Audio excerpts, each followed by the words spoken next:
Hello everybody, my name is Danae, and I have noticed when people become aware that for over 60 years I have represented or looked after some of the world's largest talent, everyone loves to hear the life and time of our rock and roll adventure. I call these road stories, where many of my longtime road buddies from all capacities of the entertainment industry join me to talk about the wild and crazy times of being on the road in rock and roll. This week, we went to beautiful, sunny Southern California to visit my good longtime friend, David Libert. Through David's extensive career in the entertainment industry, he has represented the Runaways, Guns N' Roses, Alice Cooper, and numerous others. So sit back and join us on this edition of Road Stories.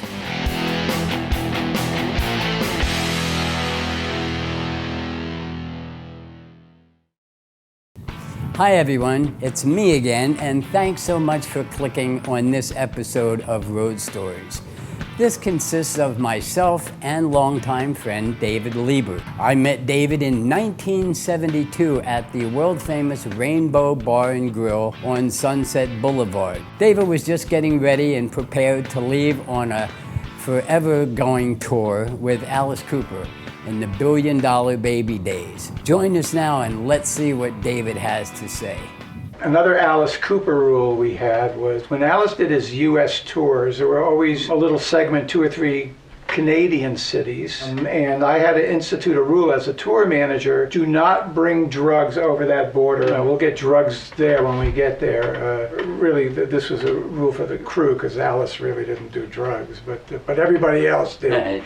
And so what we would do, the night before we had to go to the Canadian city from the U.S., everybody would put their drugs in a bag, tape it up or something, write a name on it like Mickey Mouse or Donald Duck, certainly not their own name, and bring the bag to my room. It would go into the magic briefcase, and then whenever it was filled up with everybody's bag, I would lock it up, and then when we left for the airport, I would call the hotel and said, "Oh, geez, I left my briefcase. Could you please hold it at the front desk? I'll send someone in to pick it up." And I would call the promoter and say, "Listen, I left my briefcase. Do me a favor. Can you pick it up and FedEx it to the next American promoter and tell him to meet me at the airport with that briefcase?"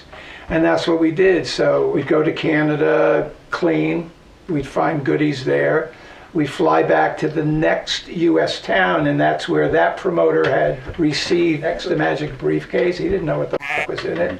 He would meet me at the airport. "Dave, here's this briefcase you left in wherever." And then when we got to the hotel, everybody would come up to my room. "Mickey Mouse, here's yours. Donald Duck, here's yours." And that's how we avoided going over the Canadian border with drugs of any kind, because any believe contraband. me, oh yeah, right, because they used to just tear that plane apart or suitcase. Alice Cooper, they must have all kinds of drugs, but you know, it was a business. We were professionals. We couldn't afford to do those kinds of things. Yeah, exactly. You have a duty. Wow, that sure was good listening to Dave mumble on. He's a great guy. I hope you all have a chance to meet him. Although he looks younger than I do. We're going to be having some other good buddies like Carmine Appice. Carmine was the drummer for Vanilla Fudge. That's when we met back in the 60s. He wrote Do You Think I'm Sexy for Rod Stewart. He was with Cactus, Beck Bogart, and Appice. Long history and a great guy. And he looks younger than I do too. Would you like to see more of Dave Libert or any of our many, many other longtime road friends? Please let us know on the comment section below so we can bring you some more wild and crazy road stories. We can be found on social media. You find us on Facebook and on YouTube. And if you want some inside information and exclusive behind-the-scenes footage, go to independentevents.com. Don't forget to subscribe so we can bring you more wild and crazy road stories. Thanks for clicking, y'all.